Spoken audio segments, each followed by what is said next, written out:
आदाब ख़वातीन व हज़रात, हम अपने चैनल मंटोज़ कैनवस पर आपका तहे दिल से इस्तकबाल करते हैं।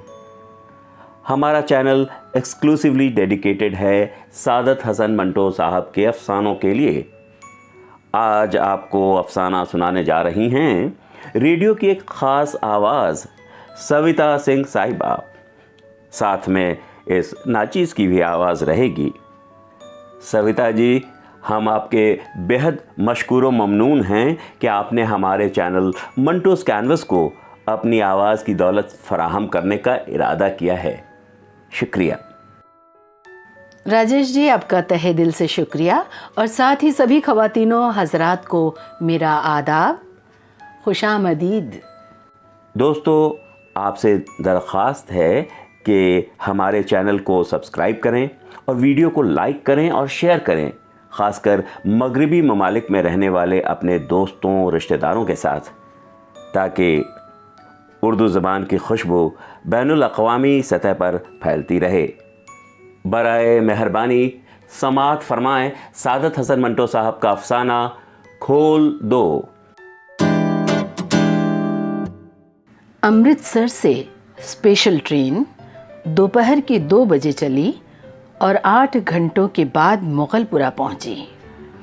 रास्ते में कई आदमी मारे गए, मुतअद्दिद ज़ख्मी हुए और कुछ इधर उधर भटक गए। सुबह 10 बजे कैंप की ठंडी ज़मीन पर जब सिराजुद्दीन ने आंखें खोलीं और अपने चारों तरफ मर्दों और बच्चों का मुतलातिम समंदर देखा, तो उसकी सोचने समझने की क़ुव्वतें और भी ज़ईफ़ हो गईं और वो देर तक गदले आसमान को टकटकी बांधे देखता रहा। यूं तो कैंप में हर तरफ शोर बरपा था, लेकिन बूढ़े सिराजुद्दीन के कान बंद थे। उसे कुछ सुनाई नहीं दे रहा था। कोई उसे देखता तो यही ख्याल करता कि वो किसी गहरी फ़िक्र में है, मगर उसके होशो हवास शल थे। उसका सारा वजूद खला में मुअल्लक़ था। गदले आसमान की तरफ बग़ैर किसी इरादे के देखते देखते सिराजुद्दीन की निगाहें सूरज से टकराईं तो तेज़ रोशनी उसके वजूद के रगो रेशों में उतर गई और वो जाग उठा।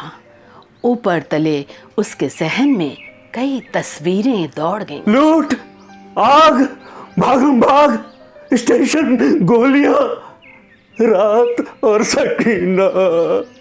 सिराजुद्दीन एकदम खड़ा हो गया और फिर उसने पागलों की तरह अपने चारों तरफ फैले हुए इंसानों के समंदर को खंगालना शुरू किया। पूरे 3 घंटे वो सकीना, सकीना पुकारता कैंप के खाक छानता रहा, मगर उसे अपनी जवान इकलौती बेटी का कोई पता नहीं चला। चारों तरफ एक धांधली सी मची हुई थी। कोई अपना बच्चा ढूंढ रहा था, कोई माँ, कोई बीवी और कोई बेटी। सिराजुद्दीन थक हार कर एक तरफ बैठ गया और अपने हाफिज़े पर जोर देकर सोचने लगा कि सकीना उससे कब और कहाँ जुदा हुई। लेकिन सोचते हुए उसका ध्यान सकीना की माँ की लाश पर जम गया, जिसकी सारी अतड़ियाँ बाहर निकली हुई थीं। वो उससे आगे कुछ और सोच न सका। सकीना की माँ मर चुकी थी। उसने सिराजुद्दीन की आंखों के सामने दम तोड़ा था, लेकिन सकीना कहाँ है जिसके मुतल्लिक उसकी माँ ने मरते हुए कहा था, मुझे छोड़ो, फौरन सकीना को लेकर यहाँ से भाग जाओ। सकीना उसके साथ ही थी और वो दोनों नंगे पांव भाग रहे थे। सकीना का दुपट्टा गिर पड़ा था। दुपट्टा उठाने के लिए उसने रुकना चाहा था, اور سکینہ نے چلا کر کہا تھا ابا جی چھوڑ دیجیے، لیکن اس نے دوپٹہ اٹھا لیا تھا۔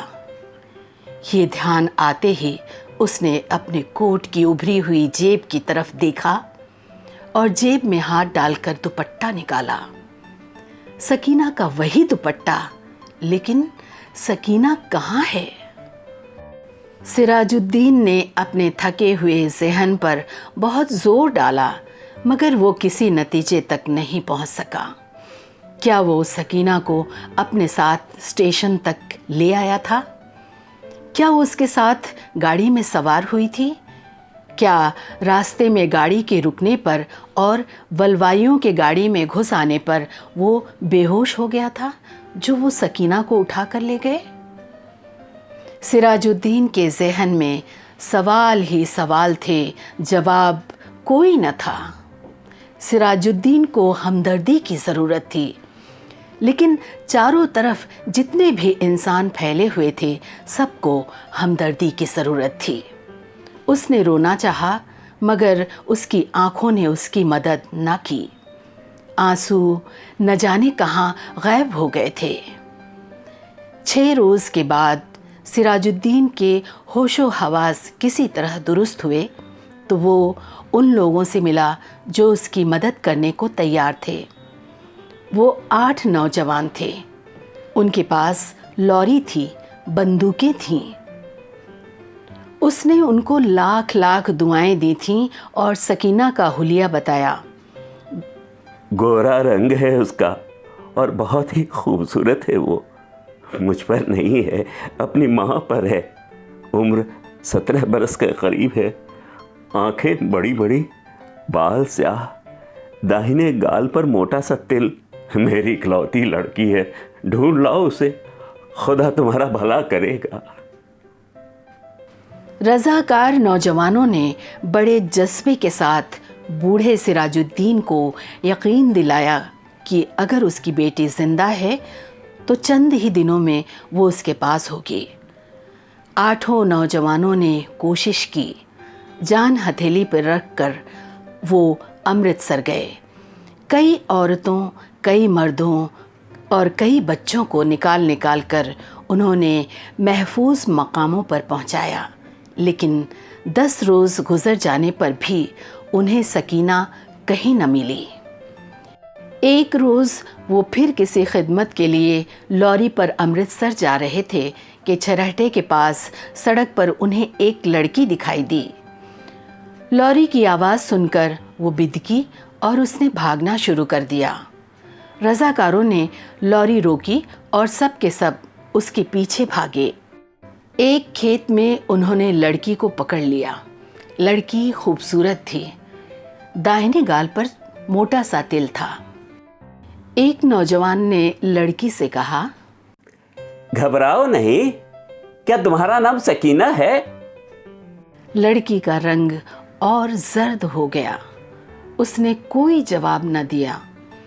جب تمام نوجوانوں نے اسے دم دلاسا دیا تو لڑکی کی وحشت دور ہوئی اور اس نے مان لیا کہ وہ سراج الدین کی بیٹی سکینہ ہے۔ 8 رضاکار نوجوانوں نے ہر طرح سکینہ کی دلجوئی کی، اسے کھانا کھلایا، دودھ پلایا، لوری میں بٹھایا۔ ایک نے اپنا کوٹ اتار کر اسے دیا، کیونکہ دوپٹہ نہ ہونے کے باعث وہ بہت الجھن محسوس کر رہی تھی۔ وہ بار بار باہوں سے اپنے سینے کو ڈھانکنے کی ناکام کوشش کر رہی تھی۔ کئی دن گزر گئے۔ سراج الدین کو سکینہ کی کوئی خبر نہ ملی۔ وہ دن بھر مختلف کیمپوں اور دفتروں کا چکر کاٹتا رہتا، لیکن کہیں بھی اسے بیٹی کا پتہ نہ چلتا۔ رات کو وہ دیر تک ان رضاکار نوجوانوں کی کامیابی کے لیے دعائیں مانگتا رہتا جنہوں نے اسے یقین دلایا تھا کہ اگر اس کی بیٹی زندہ ہے تو چند ہی دنوں میں وہ اس کے پاس ہوگی۔ ایک دن سراج الدین نے کیمپ میں ان رضاکار نوجوانوں کو دیکھا۔ وہ لوری میں بیٹھے ہوئے تھے۔ وہ بھاگا بھاگا ان کے پاس گیا۔ لوری چلنے ہی والی تھی کہ اس نے پوچھا، बेटा, मेरी सकीना का पता चला? सबने एक जबान होकर कहा, चल जाएगा, चल जाएगा। और लॉरी चल पड़ी।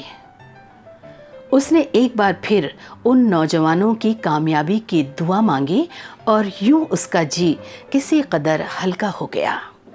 उसी शाम कैंप में जहां सिराजुद्दीन बैठा हुआ था, उसके पास ही कुछ गड़बड़ हुई। 4 आदमी कुछ उठा कर ला रहे थे। उसने दरियाफ्त किया तो उसे मालूम हुआ कि एक लड़की रेलवे लाइन के पास बेहोश पड़ी थी। लोग उसे उठाकर ला रहे हैं। वो उनके पीछे पीछे हो लिया। उन लोगों ने लड़की को अस्पताल के सिपुर्द किया और चले गए। वो कुछ देर तक ऐसे ही अस्पताल के बाहर गड़े हुए लकड़ी के खंभे के साथ लगकर खड़ा रहा, फिर आहिस्ता आहिस्ता अंदर चला गया। एक कमरे में कोई भी नहीं था, बस एक स्ट्रेचर था जिस पर लाश खंभों सी पड़ी थी। वो छोटे छोटे कदम उठाता हुआ बढ़ा। कमरे में दफातन रोशनी हुई। उसने लाश के जर्द चेहरे पर चमकता हुआ तिल देखा और चिल्लाया, सकीना! डॉक्टर ने, जिसने कमरे में रोशनी की थी, उससे पूछा, क्या है? उसके हलक से सिर्फ इतना निकल सका, जी मैं इसका बाप हूं। डॉक्टर ने स्ट्रेचर पर पड़ी हुई लाश की तरफ देखा, फिर लाश की नब्ज टटोली और सिराजुद्दीन से कहा, खिड़की खोल दो। मुर्दा जिस्म में जुम्बिश हुई। बेजान हाथों ने इज़ार बंद खोला और शलवार नीचे सरका दी। बूढ़ा सिराजुद्दीन खुशी से चिल्लाया, जिंदा है, मेरी बेटी जिंदा है। डॉक्टर सर से पैर तक पसीने में गर्क हो चुका था। शुक्रिया।